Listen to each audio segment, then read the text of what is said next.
Oh, come on! Really? We can't get it to go all the way to black? Is that something we're going to have to fix after every show? Ben still needs to fix that. That's still in his list. He's been out of town and on vacation and such. So. Yeah, that's true. So Ben's been a little busy. So, yeah. Trying to get us on air. Yeah, basically. From Florida.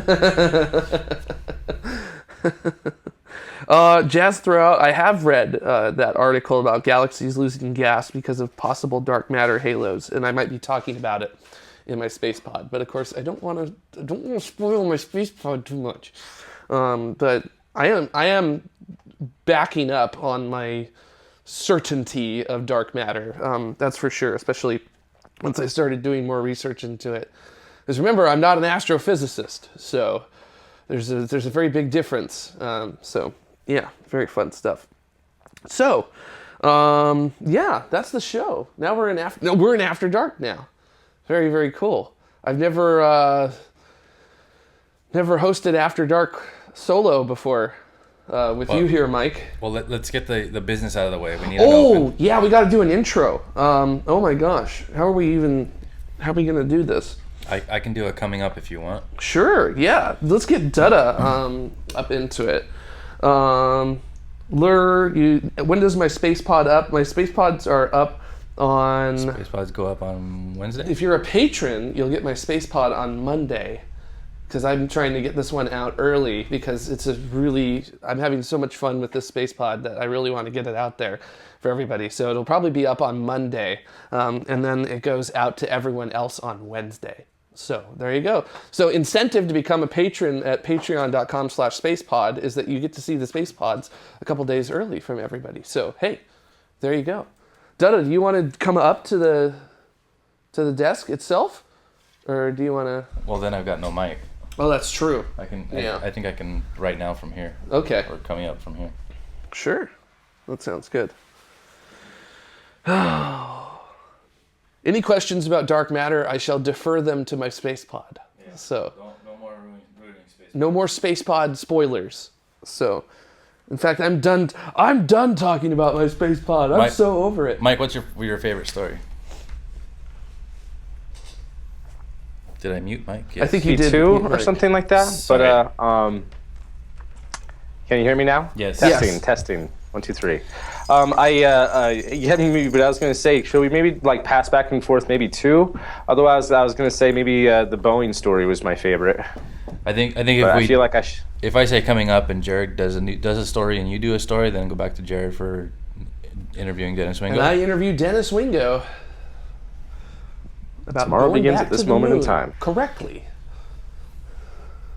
More correctly. Okay. So what was your favorite one, Mike? Probably Boeing has acquired seats on Soyuz. Mm-hmm. I'll do 2016 is hot. Actually, maybe you should say that first, and then I'll do my story, and then you say interview with Dennis Wingo. Okay, yeah, sure, it sounds good. Me, Jared, hot. Coming up, yes. 2016 is hot. Space Mike. Boeing acquires Soyuz seats. Jared. And I interviewed Dennis Wingo. That and more coming up on this episode of Tomorrow. Yep. So, just like that? Yep. Okay. You ready? All right, let's Sounds do it for good. real. Take number 1. Onesies. This will help Ben out a lot. Coming up. 2016 is hot. Boeing has acquired seats on Soyuz. And I interviewed Dennis Wingo about going back to the moon correctly this time. That and more coming up on this episode of Tomorrow. Is that one? Yeah. One take? Is that it? Everybody like it? I think we got it, yeah. I think we did. All right. Virtual high felt five? good to me. Virtual high five. Yeah. High five. Clap. Wow, one shot. Man. Okay, right. I'm for it. So, done. Are you toast, Dutta? Yeah. Dutta's done. I don't blame I just want to say thank you so much for keeping cool and getting us through all these technical issues. I mean, I know we had to call Ben and everything like that, but you were the man behind the boards. So thank you so much for your hard work. Yeah. You did. Ben fixed everything from awesome Florida. Job. Ben fixed everything from Florida. I basically just told him it was broken. Okay. So thanks for your praise, but yeah, I didn't do a whole lot. Dada, you push the buttons though. That's important. That's an important part of this. We all kept cool under pressure. So yeah, and also I want to give a huge shout out to Dada too, who helped develop the questions that were given to Dennis Wingo today. So no credit to myself about that. That was pretty much all Dada that did that. So yay, Dada. I just read them. So. Basically, that's what happened. So, oh yeah, I didn't use a coaster, so everybody can see I've left a ring, unless I put a shadow over it. And no, you can't. That's okay. I can go clean this up. So, I'm gonna clean it up. Yeah. What was broken? See, I think everything. I shake my head, but I don't think I could leave a ring even if I tried. I like this. I like the table so much I left a ring on it.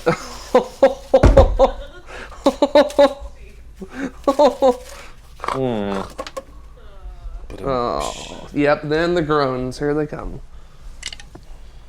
That's why I left comedy for science. I'm a much better scientist than I am a comedian. Anyways.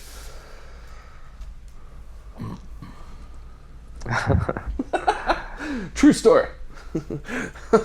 True story.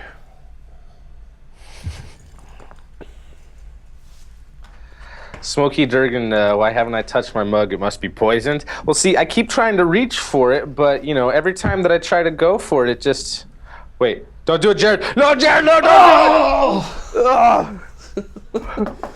I like that we put that there. Somebody was, complaining in our comments, why did they put a laptop and a cup in front of...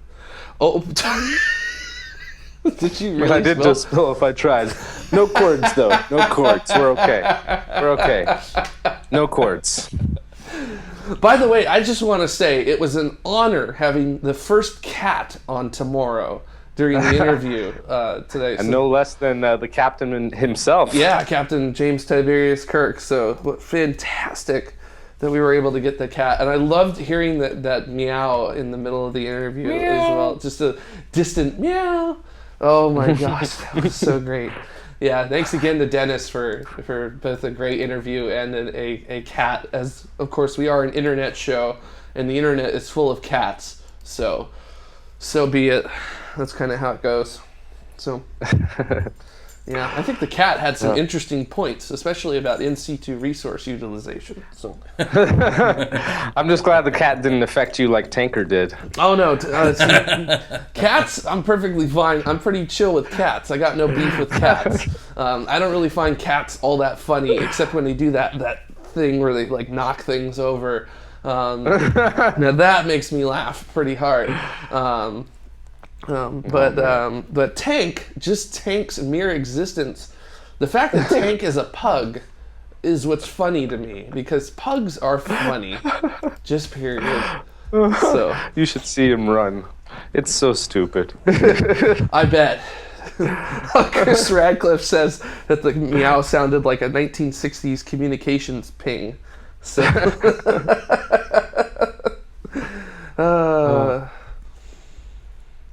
that's pretty good. See, yeah, today's conversation really got me thinking more about a crowdfunded public space program. What I'm thinking though is not what they would do. Is it would be more for a funds program, looking at NASA's advanced concepts office. There's a lot of really good ideas that come out of that office, but a lot of them end up not being funded for further study or for an eventual full-up test or something like that. Ideas like the Nautilus X or the IXS Enterprise or the whole EM drive studies that Sonny White's doing, and the whole Eagle Works and Advanced Concept Office. They have a lot of good ideas that end up on the cutting room floor, and I wonder how hard it would be, especially since they're just studies and there's not really any hardware yet. Not like the Transhab with Bigelow purchasing the property rights for Transhab to make his expandable space station modules.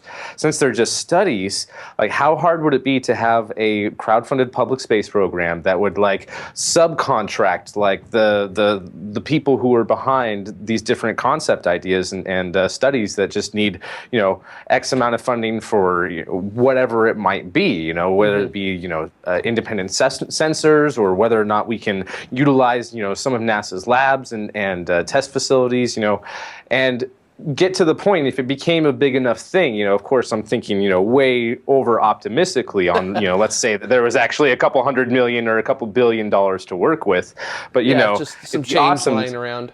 Yeah, just some change lying around, you know, whatever. I'm sure Rumsfeld has it, whatever.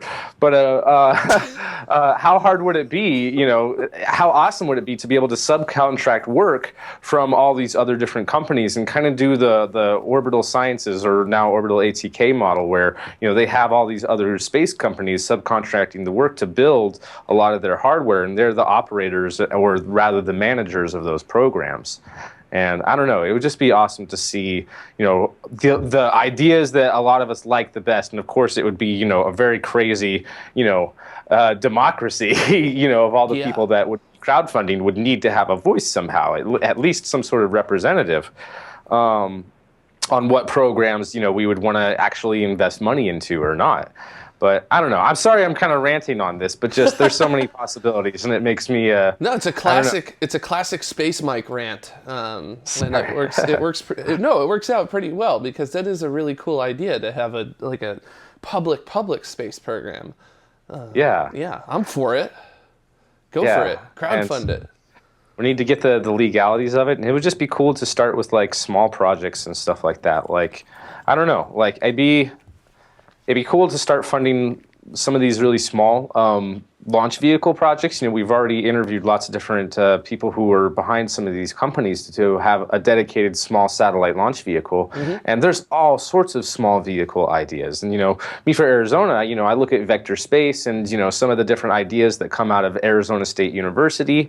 And, you know, I want to like pursue, you know, doing those and you know, somehow get them the money to have the launch vehicle and then start launching, you know, all these different CubeSats that people have ideas from. And, you know, it's just a small thing. And NASA does have the Flight Opportunities Program, and there's a lot of really good, you know, ideas that students and just different individuals and companies and groups have that have been able to successfully fly and try out all sorts of really cool ideas. But, you know, I don't know. It would just be really awesome to have a public version of that, you know, and, you know, really have like a voice of the people of what we want to see actually getting up into space and to actually, you know, move forward with. I don't know. Yeah, to kind of piggyback on that, you know, it wouldn't be the first time something from, say, a non-NASA organization has ended up going in and actually becoming a NASA mission.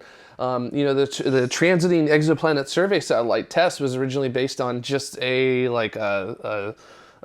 array of optical sensors that MIT came up with, and now it's a full-blown mission that happened there after they were like, hey, NASA, you know, this may work well for exoplanets. And NASA was like, oh my gosh, it does. Let's go ahead and fly it into space. So, you know, it's some pretty, I mean, it wouldn't be the first time that's happened.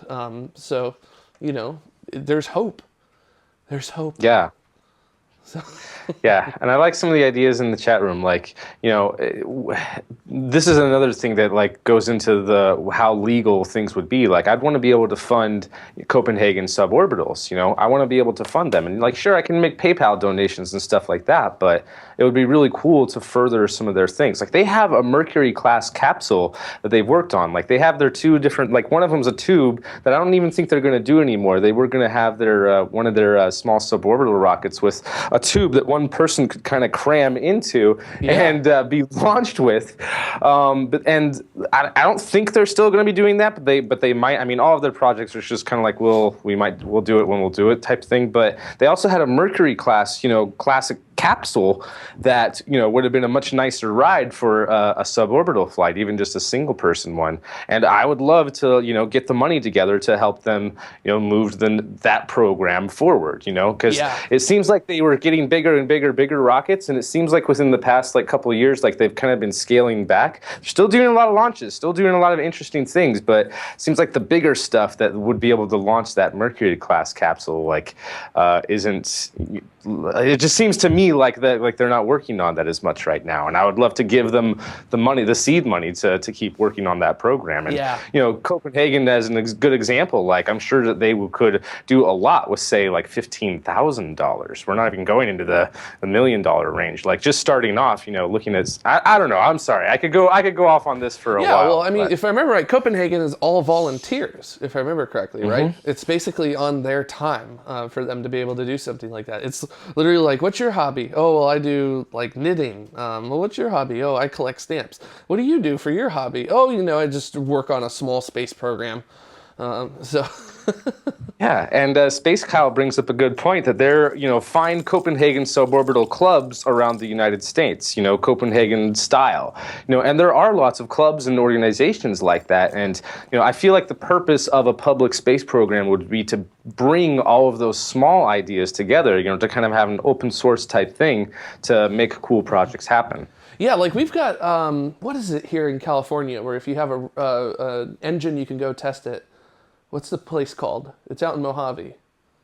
I've had multiple engineer friends go out there from their colleges to test like hybrid motors and things and aerospike engines. There's an actual, it's out by Edwards Air Force Base, but it's private. So it's not government ran or anything. It's like a private non-profit entity that actually allows you to come out if you have like a small motor, not a big motor, like a very small motor, to come out and actually fire them. And a couple of my friends who go to Cal State Long Beach here in the LA area who work on aerospike engines, because that's what some of the rocket propulsion stuff at Long Beach does. They've actually tested... Launch Lab? Launch Lab? I'm not sure. I want to say like Reaction Motors or something like that, or Reaction Research Society. Yes, the Reaction Research Society. That's who it is. So, yeah, they've done a lot of good stuff. Also, FAR, I think. FAR does a lot of stuff. FAR does a lot of stuff like that. So there is sort of that garage rocket space program kind of idea already here, at least in the United States.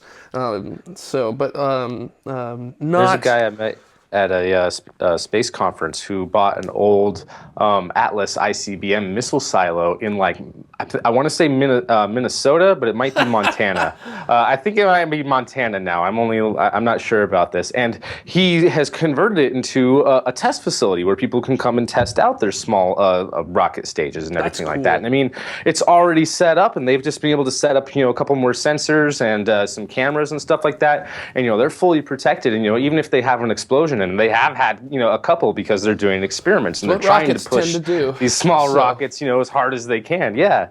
But, you know, they're perfectly safe there. They have so much protection, and it's an awesome site for it. And it makes me really want to go get my own, you know, old abandoned missile silo and do some crazy stuff with it. Now I want to build a test stand in my garage that can safely accommodate a small rocket engine. I don't know how my neighbors would feel about it, but I don't know. My neighbors know I have rockets and stuff, so like when they see me out in the front yard working with parachutes and everything with my rockets, they're like, yeah, there he is again. Yeah, building the test stand isn't a problem. It's operating it that usually draws more unwanted attention. That's why you go to the Mojave Desert. You sure about that? Yeah. You sure people in suburban Los Angeles would have a problem with firing a small rocket motor in my garage? Yes. Okay. I'm positive. All right, if you insist, I'll go out to the desert and do it. So, Sir Gamelot says they should just point the nozzle of the engine towards their place. Problem solved. So. Oh man, I completely forgot something that I wanted to bring up earlier. What happened? So yeah, regarding Gene Cernan, I found and shared that picture of Lisa and Gene, and I wanted to invite everyone. Like, if anyone else has ever met Gene Cernan and like has pictures with him, or even just has a neat story about him, like I really want to invite everyone to share. Like, maybe we should have it like maybe on like a Reddit subreddit, or even just our Facebook page or something like that. It'd be really nice if everyone has if any of you guys have something, if you'd like to share it with us. My favorite thing about Gene Cernan is him in the documentary In the Shadow of the Moon, when they're going through the launch sequence of the Saturn V and showing the beautiful slow motion shots and everything.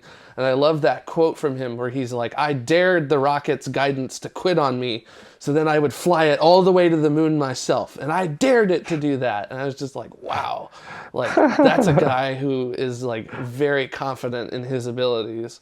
He was like the seminal fighter jock, I guess is the best way I would describe him. He was the ultimate fighter jock, and I really should go watch. I feel like I should go watch Last Man on the Moon now.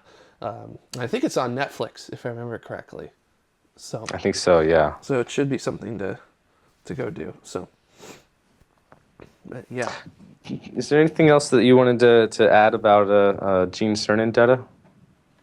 No, Lisa actually, when she got that picture taken, his book had been out for a while, and it was making a resurgence because the movie was coming out, and I didn't recall that I had a copy of that book, but he was doing book signings and stuff and appearances for the movie, and I missed the one here. And I was going to get a book and have him sign it. And so when he took his tour to Australia, it just so happened that Lisa was going to be going there. And so I made a deal with Lisa that if she had a book or could find a copy and get it signed, then I would pay for the book or whatever. And she was going to mail it to me, and then she scheduled her trip to come up and see us. So she actually got his autograph for me in a new copy of the book, and then I realized that I had the copy of the book. So she asked me if she could read it on the plane on the way here. She ended up not starting, but when she got here, we basically just traded books. Me for I gave her the brand new one, and she gave me the one that she had signed for me. So she's got a brand new copy of it, but it's not signed. And she gave me a copy of that's signed, and it's got a very sweet dedication inside. So it was touching to be able to get that, and it's sad now that he's no longer here. It is. That's a really awesome story. That's what I'm talking about. That's awesome. Well, now that we're all depressed. Let's all go watch Last Man on the Moon and feel better. Yes, exactly. I actually bought the DVD the day that it was announced he passed away. So I've got that at home. I'm eager to watch it, along with all the other space movies that Kat needs to watch in order to be able to catch up. Yeah, I got word of that during my flight back from vacation on the Wi-Fi on the plane. So I was just like, oh man, that sucks. It's like, I better not cry, because then all the people around me are going to be like, what's wrong with this person? So. So. Oh man. Well, anyway, I won't keep you guys any longer. I think I'm going to sign off and sure thing. Yeah, I think After Dark's kind of winding down anyhow, so. Yeah. Yeah. Yeah. Next week's going to be fun. There's a lot of interesting projects that Jim Adams has been a part of. So yeah, I'm really looking forward to that one. That's going to be really cool. So I'll try to put some sample questions in there or something like that too. Mike, people are asking you about a plug for Epic Future Space. Do you have something coming out soon for that people are, or do they just want you to plug it in general? Well, actually, not to reveal too much, but I do have a new plan for at least at least one type of monthly video that I can do, and it might seem well, never mind. I'm not going to do too into it, but I'm pretty much going to be doing launch reports. Like Okay. I kept that list, of all the 2016 launches, and we'll report the launches here on tomorrow anyway. And so, wouldn't it be nice to just have all of the launches for each particular month, as one little report, and then do that for each month, and maybe do like a quarterly review, just to kind of have the status of where I am at, or where launch is at for each year, and where what the score tally is. Like right now, for example, China and the United States are both 2 for 2 for successful orbital launches. Yeah. If that one Japanese launch had been successful, that would have been their first one of the year, but unfortunately not. However, in just a couple days, they do have a H2 launch coming up, so I'm really excited for that. I really enjoy the H2 launches. Yeah. And I'm intending to go in person to NROL 79 out of Vandenberg on February 9th. So that's going to be pretty awesome. cool. It's an Atlas V in the 401 configuration. And one of my favorite things I just found out is on June 13th, they're going to be launching another NRO satellite in the 541 configuration out of Vandenberg, which I have seen before. And holy moly, that one is... That's the kind of rocket that kicks you in your chest quite a bit. So Yeah, the really, four solids. really looking forward to that one. That's like 2 million pounds of thrust. So that'll be a really fun one to go to. But I should be covering that. I can't see any reason why I wouldn't be heading out.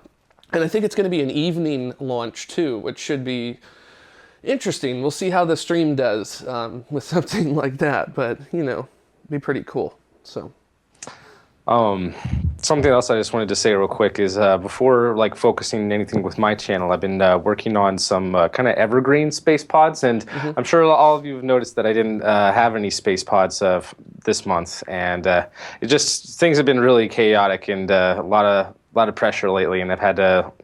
I won't go too much into it, but just I haven't had as much time as I wanted to, and kind of, had a little bit of a crisis trying to get something ready in time. So instead, I've been working on it's so far it's kind of getting close to like a 3-part video series on something that's a good evergreen topic that we could have anytime. So nice. I want to try to work on a couple things right now to have stuff in the bank, and I almost have one finished, but I'm not sure when you guys will see that. But then we'll have some. I'm going to be trying to get back to my regular programming next month, so that Jared's going to have a space pod this upcoming week. For patrons, you'll see that on Monday. For everyone else, that'll be on Wednesday, and the following week you'll see a space pod from me. Although I'm not even sure yet what I'm going to talk about in that space pod, but.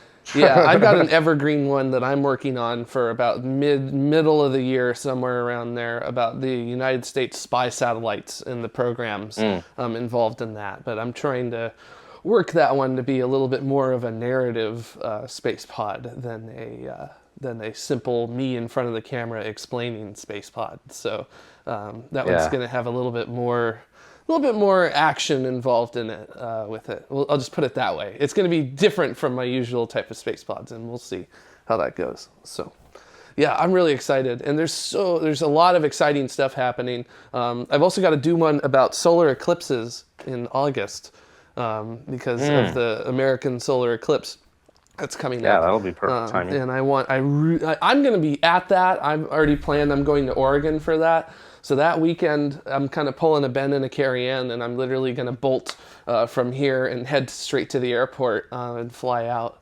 on that. So if I'm even here, so yeah, so we'll find out.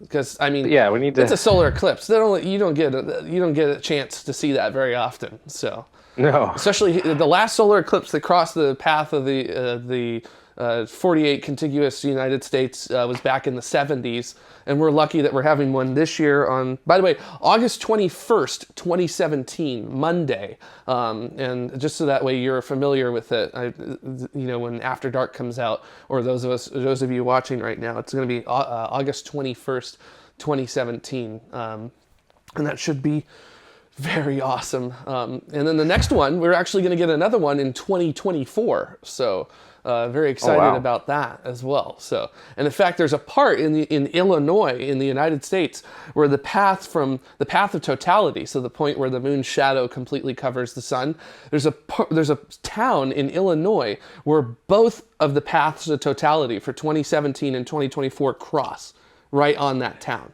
So those lucky Illinoisans getting to see two eclipses in less than a decade. Oh man, it must be nice. So Yeah, that would be, yeah. Yeah. All right, I think we're done. Keep a hold on that envy though. Yeah. I think we're done with After Dark. I'm kind of toast. I know Dudda's toast. Are you toast? Yeah, I'm toast. We're I'm all ready to toast. relax. All right. Well, thanks everybody for watching. We'll be back next week. So, see you later. Bye.